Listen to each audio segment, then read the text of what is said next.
Ya, halo semuanya, selamat siang. Pada video kali ini kita akan memulai playlist baru, yaitu membuat API dengan Node.js, Express, dan MySQL sebagai database-nya. Jadi pada playlist ini kita akan membuat sebuah API dan gimana caranya juga membuat struktur project untuk project Node.js menggunakan framework Express.js, yaitu frameworknya dari Node.js-nya. Dari mulai membuat model, membuat controllernya, terus mengirimkan respons berupa JSON ke depan gitu ya, mengirimkan responnya ke pengguna gitu. Nah, nanti kita juga akan mempelajari berbagai macam tool yang digunakan untuk membuat sebuah API. Nah, untuk video pertama kali ini kita akan menjelaskan terlebih dahulu apa-apa saja tools-toolsnya yang kita gunakan untuk di video kedepannya nanti.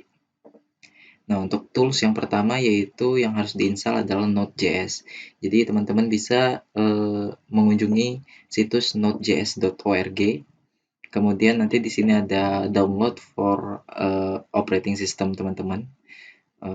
Kemudian di sini bisa pilih yang LTS gitu ya. Yang penting Node.js-nya di atas versi 12 ya, itu sudah aman. Ya kalau di sini kan LTS-nya 14 itu sudah oke banget, sudah 14. Nah, jadi Node.js ini untuk JavaScript runtime-nya supaya kode JavaScript kita bisa berjalan di server ya.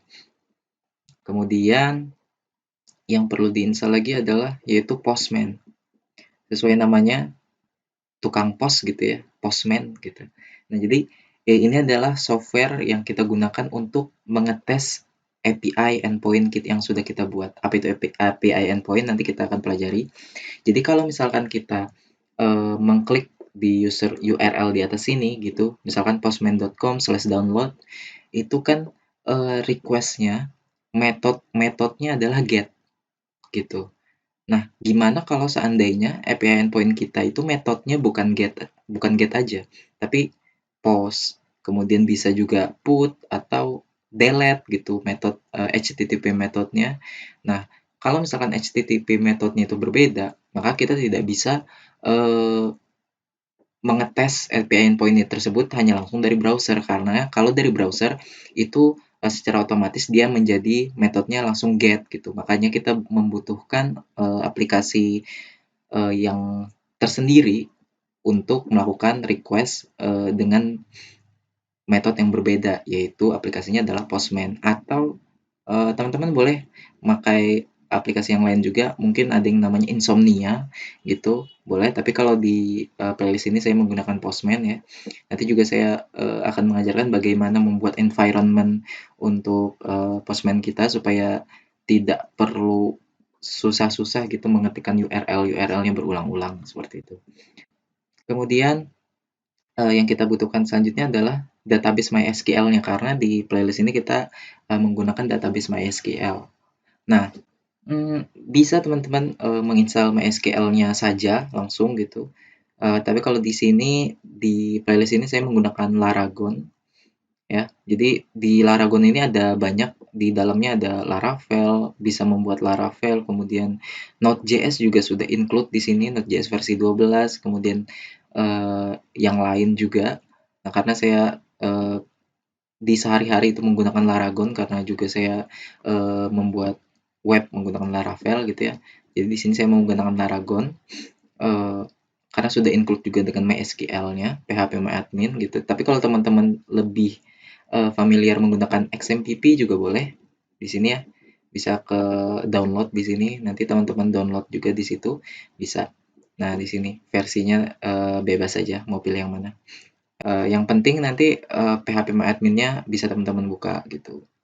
Nah, itu untuk tools-nya. Kemudian untuk text editor atau IDE saya menggunakan Visual Studio Code. Di sini tidak harus menggunakan Visual Studio Code sebenarnya. Jadi teman-teman bisa pakai text editor apapun yang nyaman gitu ya. Misalkan teman-teman biasanya pakai Atom atau Sublime Text ataupun Notepad++ mungkin ya. Itu bebas saja. Tapi di playlist ini saya akan menggunakan Visual Studio Code gitu. Nah, itu untuk tools-tools yang kita gunakan. Jadi nanti teman-teman silahkan download semuanya, install aja, next aja, itu installannya gampang aja lah ya, di next gitu. Nah, kemudian apa yang kita buat? Nah, ini saya pindah lagi ke Postman, tampilan Postman saya. Nah, jadi di sini kita akan membuat satu API yang dapat memanajemen atau mengelola data mahasiswa gitu. Data mahasiswa namanya, NIM-nya, misalkan jurusannya, foto profil gitu ya. Nah, di sini ada API endpoint. Di sini URL-nya yaitu API/students. Jadi di sini untuk menampilkan seluruh list mahasiswa gitu. Di sini bisa kita klik send gitu ya. Kalau kita kirim, nah ini kan tampil responnya. Responnya kan seperti ini. Kalau API, responnya akan tampil seperti ini. Nanti statusnya sukses, datanya apa-apa aja, karena kebetulan di sini hanya satu ya, hanya ada satu mahasiswa yang sudah saya tambahkan gitu. Nah, kalau misalkan kita mau menambahkan data mahasiswa, bisa kita masuk ke API endpoint yang create new student gitu, dengan HTTP metodenya post. Nah, kalau di browser kita nggak bisa nih pakai ini. Nah, ini di sini kita bisa pilih metodenya apa aja.